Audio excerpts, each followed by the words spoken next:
Hey guys, how's it going? Kevin Cleary here with a knife video for you. Today we've got something pretty cool. This is a knife that I have wanted for a while, since in fact I first saw it in the beginning of 2022 with Monyago Knife Maker's sort of introduction at Blade Show.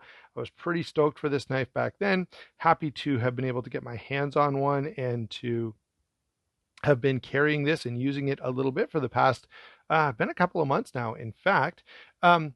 Great looking design, and this is one of those knives where, as soon as I looked at it, I was so dumb. I was like, that is beautiful. And it absolutely is. Really, really great looking knife. It's one of those knives where you kind of go, well, if they don't mess anything up, this is going to be very, very enjoyable. And overall, it is pretty stinking good. All right, let's get a quick, rundown on the details here. We got a flat ground drop point blade, nice sort of flow into the rest of the handle. Crown spine, a bit of jimping here. The crown spine sort of follows into that lock bar and all the way through the backspacer, which is great. All right, very nicely done plunge grind with a bit of a choil. Perhaps you could ask for a little bit more. M390 steel here, beautiful stonewash finish.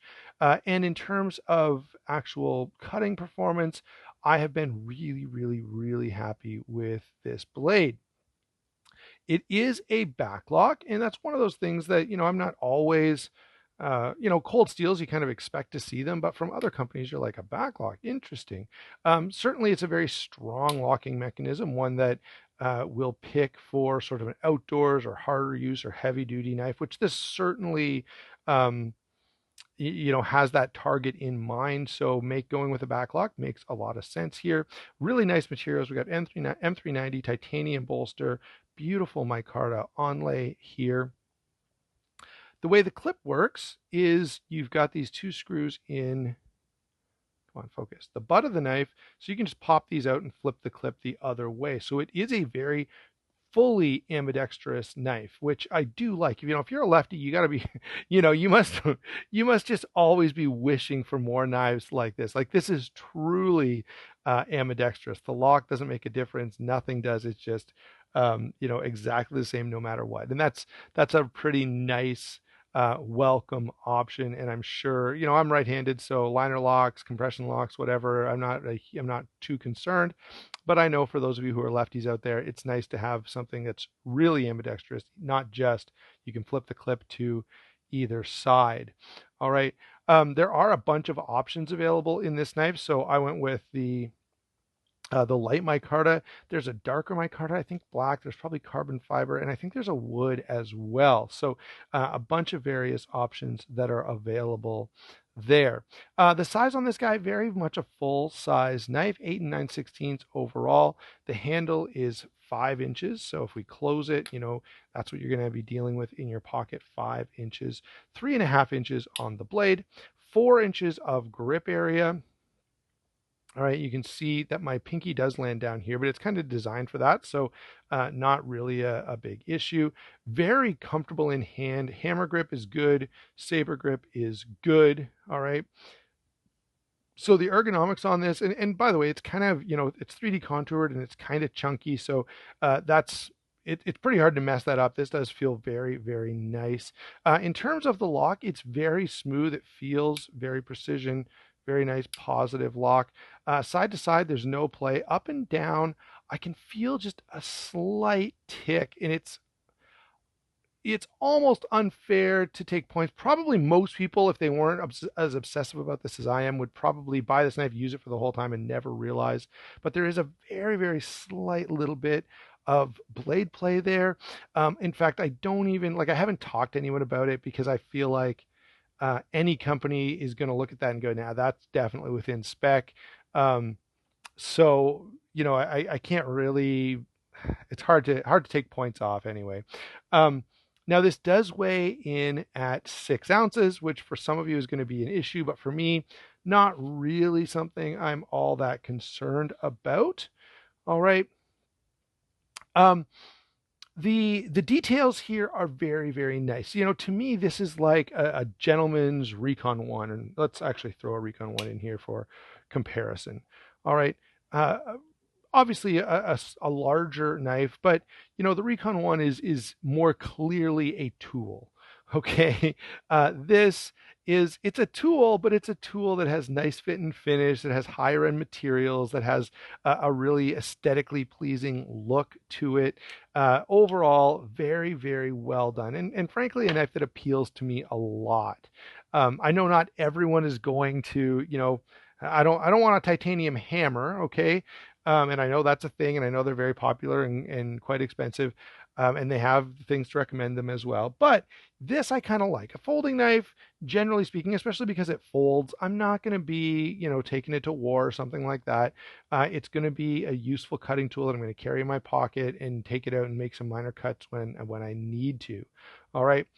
So for that role, I feel like, hey, this is very, very well done. Um, Happy to see something in this larger size. I want to comment on this kind of as in closing. Maniago Knife Makers has had a number of designs that I found pretty compelling, but they tend to lean to the small side. And I'm sure it's because, their perception is now actually one that may have to do with European knife laws. So I could be being a little unfair here, but um, in addition to European knife laws, plenty of European companies make larger, bigger knives for the U.S. market. But I think their perception is that, generally speaking, there are more guys out there who want, something with a 3-inch blade than with a 3.5-inch blade, and that's perfectly fine. There's lots of great line steels that I like, and I don't need to buy a knife from every company. So there you go, guys. This is something from Maniago Knife Makers that I do find very, very appealing, very satisfying knife to use, very satisfying knife to carry, very attractive. I mean, this is a truly good looking folding knife, and one that's also very capable, right? It's not just a gentleman's folder, it's a gentleman's folder that you can take in the forest and do some work with as well. It is on bearings, all right. That's not always my first pick for a folder of this style, but again, I've actually done some testing along these lines, and I just had to be like, okay, I guess the bearings don't really matter. Like I've had knives with bearings that I haven't touched, right? That I have not done nothing but throw in my pocket and carry it and use it for over a year. No, not even a bit of forced air, nothing, and they're still fine. So based on that, I feel like a little overly picky when I I insist on no bearings on knives that are going to be more of a user outdoor type of thing.